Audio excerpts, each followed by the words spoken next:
Los múltiples reclamos de los usuarios por los altos valores en las planillas de luz. CENEL admite que hubo error en la facturación y ofrece soluciones. Pero para analizar la problemática a fondo, hemos invitado esta mañana al ingeniero José Pileggi. Él fue presidente del Colegio de Ingenieros Eléctricos y además es consultor energético. Ingeniero Pileggi, qué gusto que nos acompañe. Buenos días y bienvenido. Gracias por estar aquí. Buenos días, Luisa. A las órdenes. Primero fue el incremento en la tasa de alumbrado público y ahora se han disparado las planillas de energía eléctrica, según denuncian los usuarios. ¿Esto es un error involuntario o es más bien un incremento soterrado? Mira, hay dos cosas ahí, ¿no? Hay, por un lado, la confesión de parte, que es del gerente de CENEL, que indica que ha habido un error en la facturación por el cambio de proveedor del servicio de facturación que han tenido. Creo que frente a esa situación es evidente de que la responsabilidad no es del usuario. La responsabilidad es la distribuidora y por tanto la distribuidora tiene que asumir esa responsabilidad. Deben rodar cabezas más allá de la distribuidora porque encima de la distribuidora hay quien la contrata y debe haber un control respecto de cómo se maneja el tema de la lectura de medidores, de facturación, o la cosa debe quedar allí solo con sanción o eliminar la relación que se tenía con la distribuidora. Mira, yo creo que se ha nombrado recientemente un nuevo viceministro de Electricidad. Es un hombre conocido en el medio, un distinguido profesional de la energía eléctrica, y creo que vale la pena que él comience a tomar estos correctivos. Dicen que escoba nueva barre bien, y creo que el sector eléctrico necesita algunos correctivos urgentes. ¿Correctivos de qué tipo? Por ejemplo, el que estamos hablando en los actuales momentos, la afectación directa a los usuarios en el tema del consumo mal facturado, evidencia de que es la distribuidora la que tiene que asumir esa responsabilidad. ¿Por qué trasladársela al usuario? ¿Por qué el usuario tiene que ir a hacer un reclamo y en ese momento suspender la cobranza? Creo yo que en este punto debiéramos hacer un corte. En el mejor de los casos, si se paga, debe pagarse la misma factura anterior, no la actual. De tal manera que no se le perjudique, por ejemplo, a la operadora o a la distribuidora en los ingresos que tiene que recibir. Pero por otro lado, en la siguiente facturación, se le hace la liquidación y se le reconocen los valores a favor del usuario. Ingeniero Pileggi, vamos más allá, más al fondo, porque lo que todos nos preguntamos es por qué en un país como el nuestro, donde tenemos tantas centrales hidroeléctricas, el precio del kilovatio hora para el usuario, para el común denominador de la gente, es tan caro, mientras que exportamos energía a Colombia y a Perú a un precio que ya quisiéramos los usuarios ecuatorianos internamente poderlo pagar. ¿Por qué estas distorsiones? La electricidad, o la energía eléctrica en realidad, fue el motor que desarrolló el mundo en el siglo XX y aporta enormemente en el siglo XXI.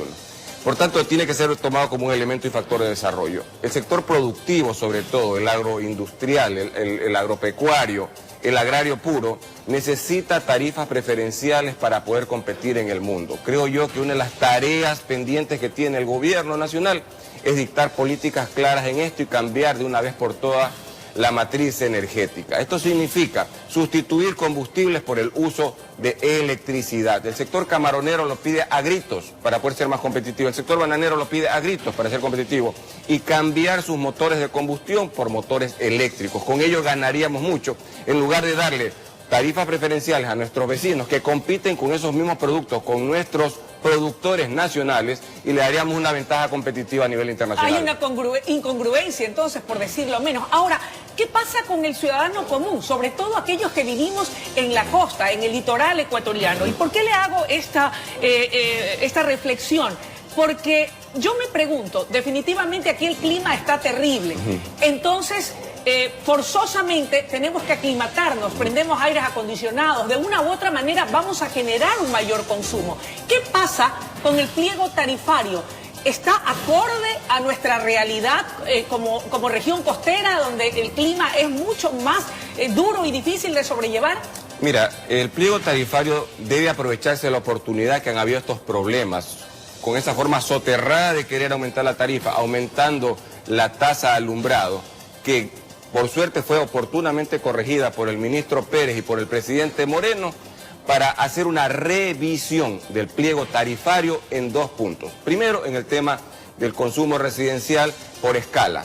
No es posible que la costa, que tiene y sufre muy fuertes embates por parte de la naturaleza y donde el consumo es una necesidad, tenga igual trato que en cuanto a las escalas de consumo que se tienen en la sierra, que tienen otras condiciones atmosféricas. Usted no escucha que la gente de la sierra sale a reclamar por las tarifas eléctricas. Solamente aquí en la costa y principalmente en Guayaquil. ¿Por qué? Porque cuando salimos de la etapa invernal, la gente ha estado consumiendo más que lo que normalmente se consume en la época de verano, que la temperatura es más fresca en el país. O sea, el incremento del consumo es real, sobre todo aquí. Es real, eso es histórico. Lo que no es justo es la forma en que se determina lo que debe pagar cada usuario. Es que si tú consumes normalmente, por decir algo, 750 kilovatios hora, que es una persona de clase media, o 1000 kilovatios hora, en el momento que tú estás en época de invierno, puedes saltarte, por ejemplo, al 1001 o al 751 y automáticamente la escala de tu tarifa cambia y por tanto aumenta de una manera desproporcionada.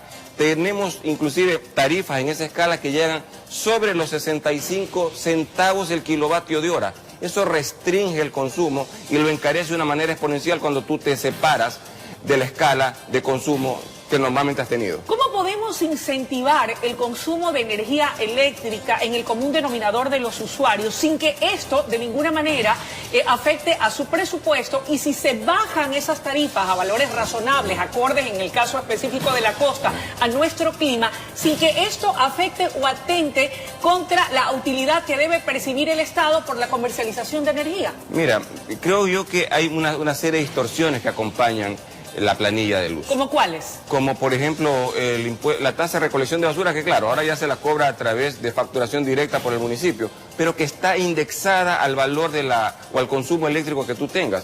Eso no es una irrealidad.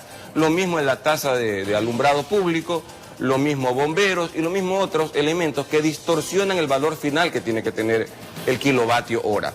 Ciertamente tenemos que pagar costos que se aproximen lo más posible a la realidad para que también sea rentable la distribuidora y se mantenga en el tiempo. ¿Y cuál sería la realidad de acuerdo a su experiencia y al conocimiento que tiene usted de la materia para que se busque ese punto de equilibrio al que usted hace referencia, sobre todo en Guayaquil? Mira, cuando se tienen tarifas tan altas como sobre los 60 centavos el kilovatio hora para consumidores residenciales, eso no acepta el análisis. Eso simplemente fue tomado en un momento en el gobierno anterior para restringir el consumo a los supuestos pelucones. ¿No es cierto?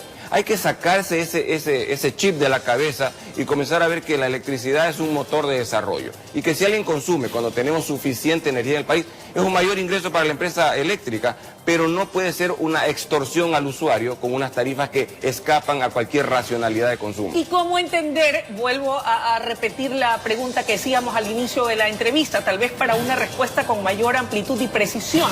A su vez, ¿cómo entender que teniendo mayor producción de energía eléctrica en el país, con la presencia de las centrales hidroeléctricas, tenemos la energía más cara?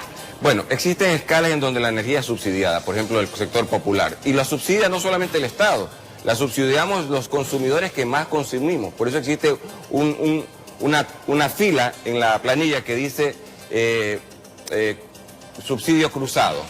Eso lo pagamos nosotros los usuarios. Dios. Y la otra parte la paga aparentemente el Estado a través de las distribuidoras. ¿Y eso está ocurriendo en realidad? Eso ocurre en la realidad. Por eso que hay un grupo de un segmento de usuarios que tienen un subsidio elevado. Pero para mantener ese subsidio elevado no significa que al otro le tienes que subir de una manera extralimitado el costo del kilovatio hora, de tal manera que se restringe su consumo. ¿Y cuál sería el punto medio del valor del valor de la energía por kilovatio hora? Mira, si buscamos un valor, el valor tiene que andar rondando los 10 centavos el kilovatio hora promedio. Ya. Pero no puedes subirte a 60 y pico centavos el kilovatio. ¿Qué es lo que estamos pagando en este momento? No, eso es cuando tú superas esa escala. Por eso que hay que revisar el pliego tarifario y el ARCONEL, que es el ente de regulación, en donde por ley en el anterior gobierno solamente están representadas las voces del gobierno, debieran también estar las voces del usuario de alguna manera. ¿Técnicos? Hay técnicos, porque eso es un ente técnico, pero el tema es que si solamente tiene la visión política del gobierno en el momento y no tiene, por ejemplo, la visión del sector productivo, no tiene la visión, por ejemplo, de los sectores colegiados, como los cuerpos de ingenieros, por ejemplo, los colegios de ingenieros, en donde tienen una visión técnica distinta a la que puede tener el gobierno, la discusión no se vuelve fructífera, simplemente lo que hacen es decretos en función de qué, de aumentar o bajar las tarifas. Y eso no allí puede vienen ser. las distorsiones y los excesos en los cobros para en parte, determinados sectores. Así es, por eso yo creo que hay que aprovechar la oportunidad para revisar qué es lo que está sucediendo con el costo del kilovatio hora, sobre todo a nivel del residencial medio. Y el residencial medio, sobre todo de la costa, que es el que más sufre el impacto de cuando pasa de una escala a otra y sobre todo cuando está en la época invernal respecto a la época de verano. Por eso son estas elevadísimas distorsiones que también son parte más allá de los errores de facturación que ha tenido la empresa que provee los servicios. ¿A quién?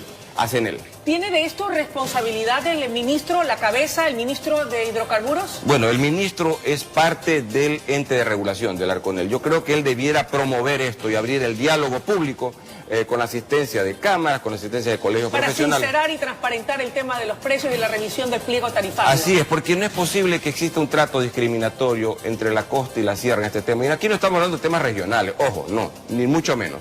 Pero es una realidad la que vivimos y esa realidad que se repite año a año hay que corregirla. ¿Y quién absorbe las pérdidas negras? Las pérdidas negras actualmente las está absorbiendo el Estado y también las absorbemos los usuarios, porque cuando nos aumentan las tarifas soterradamente, como con el tema del aumento de la tasa de alumbrado público, es una forma soterrada de querer corregir esa distorsión. Creo yo que las empresas eléctricas necesitan obligatoriamente tener frente a ellas gente capacitada y preparada, que conozca del sector, que no vaya a improvisar. Es un sector importantísimo para el desarrollo del país. Y para concluir, el tema de los reclamos, ¿hay solución? ¿Hay salida? Sí, hay salidas, como la que te acabo de decir, por ejemplo. Se suspende el cobro de la actual planilla, se le cobra con la planilla inmediata anterior a quienes están con el reclamo. El tema es no cortar el servicio al usuario. Y en la próxima planilla, que sería la de mayo, que aparecerá en el mes de junio, en ese momento la misma empresa, CENEL, debe encargarse de corregir esta distorsión liquidando los valores. Y por otro lado, llama la atención que el defensor público, la Defensoría Pública, que es un ente constitucional y que tiene legalidad para defender a los consumidores, no se ha pronunciado frente a un evidente, no digamos atraco, porque no se puede nombrar así, pero sí una falta de delicadeza con el usuario al trasladar la ineficiencia de la empresa al momento de facturar y para que las pague el usuario. Muchísimas gracias por su presencia, amigos televidentes. Ha sido la intervención del ingeniero José Pileggi en su calidad de consultor energético, haciendo un análisis de cuál es la situación que en este momento enfrentamos los guayaquileños de manera muy particular con esta elevación desmesurada en el cobro de planillas. Él sostiene que es necesario hacer una revisión del pliego tarifario por parte de Arconel. Momento de una pausa, enseguida regresamos con mucho más desde la noticia Primera Emisión.